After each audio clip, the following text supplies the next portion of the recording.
I want to give people context because we're going to go over your Mount Rushmore of the Miami Heat, which people out here are going to have a lot of opinions on, specifically about one person, and I think you know who.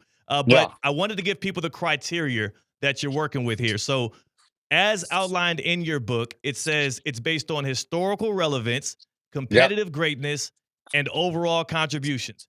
Now, as you were picking these Mount Rushmores for teams, I'm curious. You talked about getting it from the writing stages to publishing.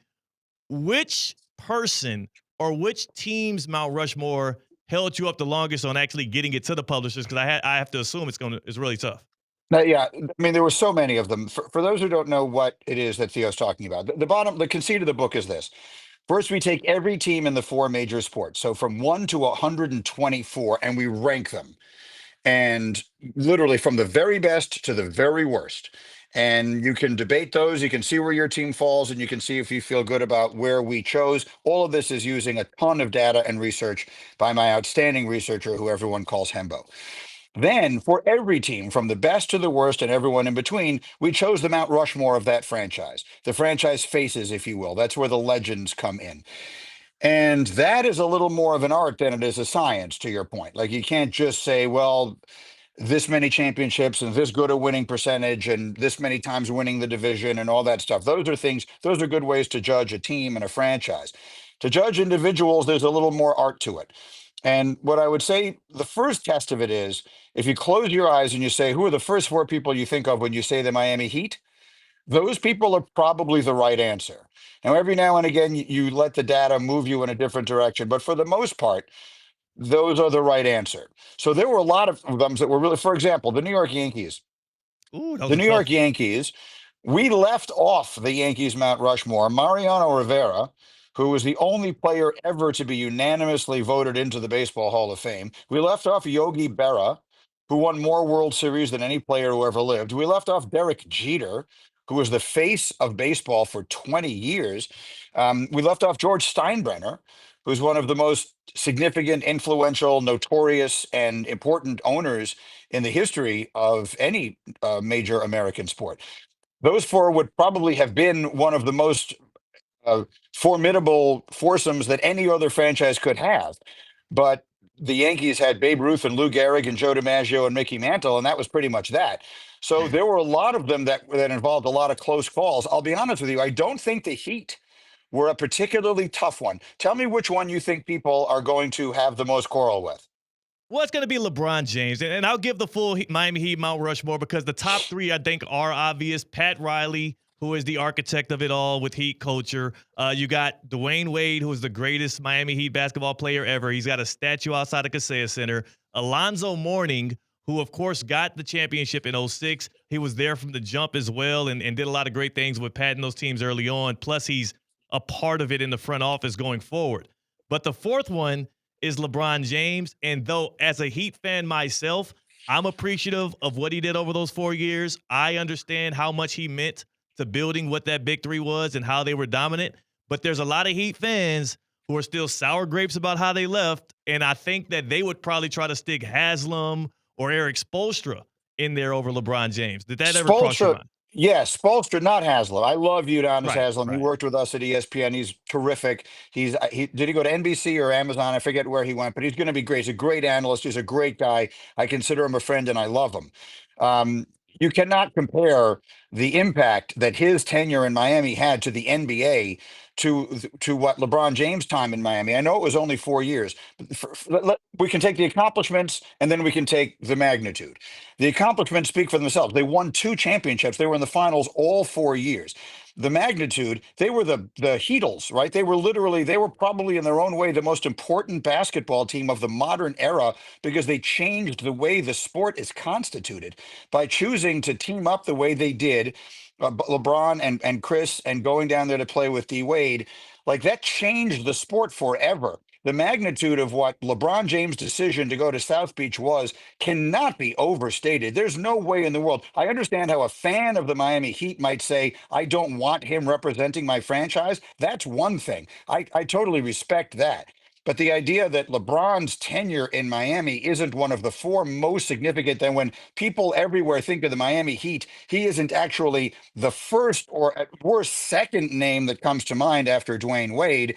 I think that would be it would be crazy to think otherwise. He is without question the second. Well, I think when you think of the Heat, you think of Wade. People who really know think of Riley. But Mhm. then I think you go to LeBron, and I look. I root for teams that never win championships. Okay. So I root for the Jets. I root for the Knicks. The last time either of them won a championship, I was 6 years old. I would love an all time great player to come to my team, spend 4 years, get us to four finals, win two championships, and then leave me feeling bad about it. That would be a delightful problem. I would love to face that someday because instead we suck. We've always sucked. And the likelihood is we're going to continue to suck. So I will take what LeBron did for that franchise in the blink of an eye. Again, I respect every fan's right to feel however he or she feels, but there's no question in my mind that LeBron belongs on this list. Greeny joining us, the New York Times bestselling author and, of course, ESPN personality, with his newly published book, Got Your Legends. It does the Mount Rushmores. It also ranks the professional sports franchises, all 124 of them in America, in the Big Four. And I will say this: you're spot on with that. I would have LeBron James on the Mount Rushmore for the Miami Heat, but I think even better for Heat fans is where they see when they see where the Heat rank amongst the great franchises. I was intrigued by this. They fell within tier 3, what you guys called the superb 16. They are number 28 overall. Here's a couple of things I pulled from that, Greeny.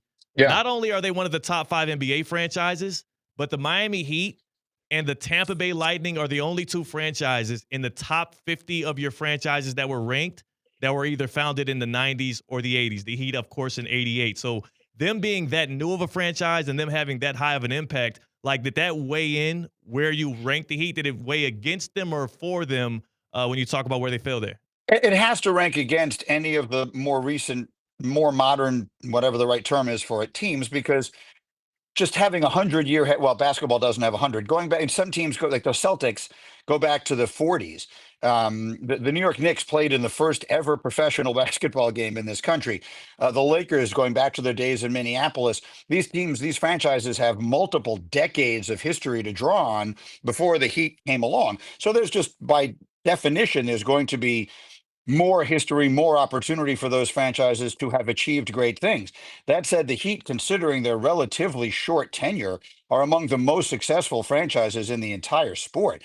They've won three championships in the last, whatever that is, 20 years. There's not too many teams that have done that in any 20-year stretch in the history of the sport. Look, in basketball, the Lakers and the Celtics stand by themselves. And then you get into the next group. And the next group, as we did it, and I have the list in front of me, and I want to make sure I get this right because I'm doing most of it from memory, but I have the list in front of Bulls, us. the Chicago The Bulls. next list are the Bulls, the Spurs, and then the Heat, right? Yeah, I believe That's the where they Warriors are fell. right above. Yes, the And Warriors are the right in there as Warriors are well. another one that go. Oh, look, Will Chamberlain played for the Philadelphia Warriors and averaged 50 points a game. So we're talking about all-time great teams. The Warriors were around 30 years before there were Miami Heat.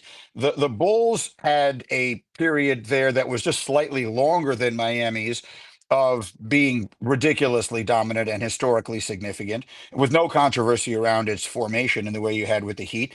The Spurs really surprised me when we did the research. I was actually the Spurs are one of the teams that joined the NBA in the merger. They were an ABA franchise.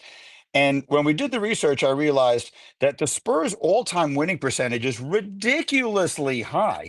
We know about the five titles that they won, and we put Pop on the list. There were some coaches and contributors like Riley is with the Heat. But the Spurs, I think, have the second best winning percentage of any franchise in the NBA since they joined, sandwiched between the Lakers and the Celtics.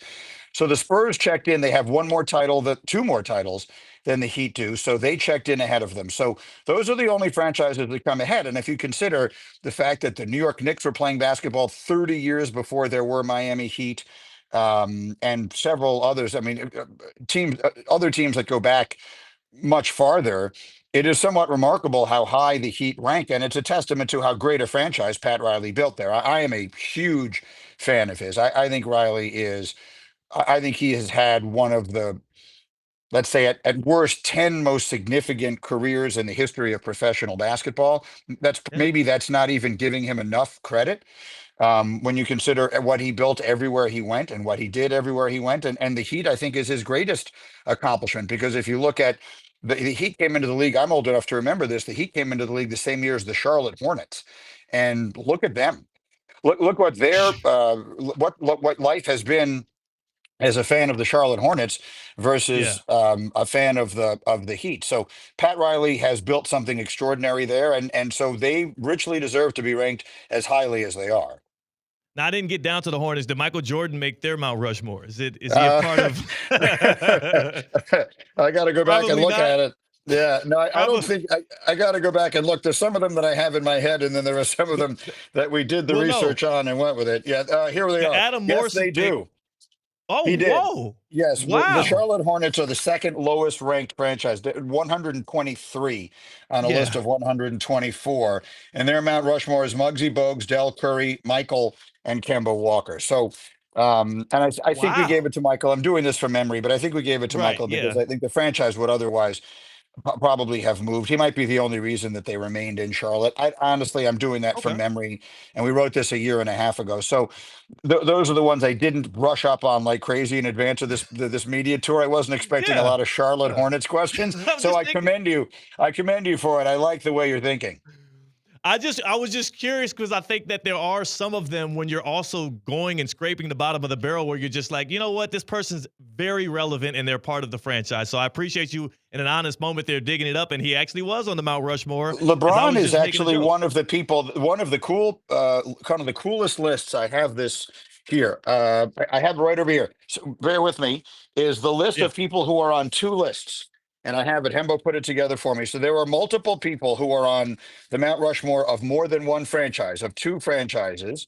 No one made it to three, but LeBron is one of them. LeBron is on the Mount Rushmore of the Heat and, of course, of the Cavaliers. There are 1, 2, 3, 4, 5, 6, 7, 8, 9, 10, 11, 12 people who made the Mhm. Mount Rushmore of two different franchises. So that's really the most elite list you can possibly be on, and LeBron is one of those. And so is He Michael definitely Jordan, of clears it. course. Yeah. Yes, and I'm curious on your behalf. Back to the Heat Mount Rushmore, which again Yeah. in this book, got your legends. The Heat have Alonzo Mourning, we have Pat Riley, we got LeBron James, you got Dwayne Wade.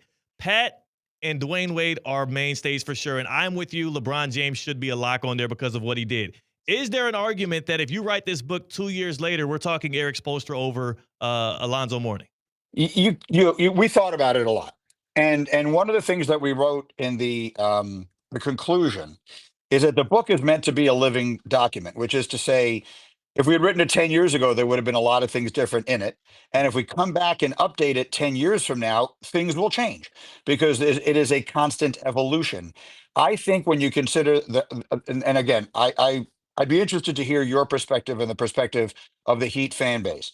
I feel like Alonzo Mourning's persona as a player on that team before they got great was so significant. Like he was overwhelming. He was that franchise as far as I think most people were concerned for the longest time. He remained there for the championship they won with Wade, and he has remained a part of it since.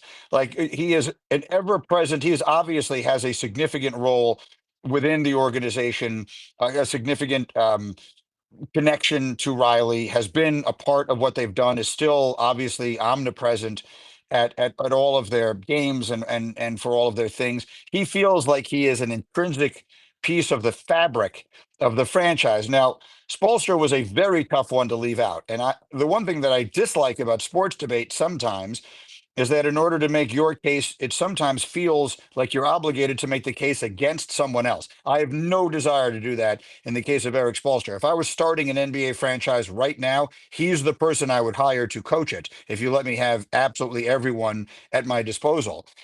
That said, I felt like Alonzo deserved it. And now if they had won that team that made the finals, either of those teams that made the finals, the bubble year or a couple of years ago against Denver, if they had won one of those titles, then that probably would change things. That probably would have vaulted him up to the top.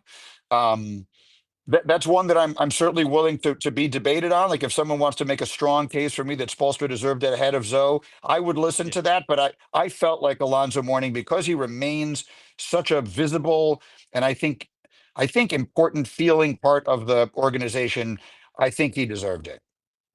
Yeah, and I would say the one strongest case you can make for Erik Spoelstra is he is definitively by many people accounted as the best coach in the NBA, and it's been like that for quite some time. Whereas as great as Alonzo Mourning has been and is and means to the Heat fan base and to the franchise, there weren't too many times in his career in which people felt that same way about him in a position of such magnitude. But again, when you're doing these things, you're debating semantics. Both of them, I would think, are equally loved within Heat culture and Heat Nation. That's the Greeny, beauty of it to me too, Theo. Like I think that's the best thing about this. This is exactly what I want everyone arguing about. I want everyone in the world. We would all be so much better served. Again, I'm not trying to make light of any or diminish the significance of the things that we are debating in our culture right now. We're talking about incredibly important things every day, but sometimes you need a break from that. Sometimes you need to escape and you need to sit down and give some serious thought to whether Alonzo Mourning or Erik Spoelstra deserve to be the fourth face on the Mount Rushmore of the Miami Heat. And I love having the conversation. Very quickly, you made me think of something else that I would say too. When breaking ties, I lean to the player. When if all other things being equal, I lean to the player over the coach, particularly in basketball.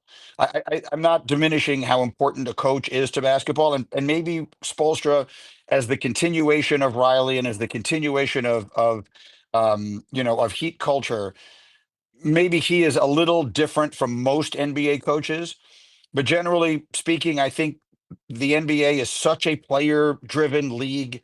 It is so player dependent that if you have two guys who feel sort of equal and one was a player and the other one was a coach, I think I'll break the tie by siding with the player.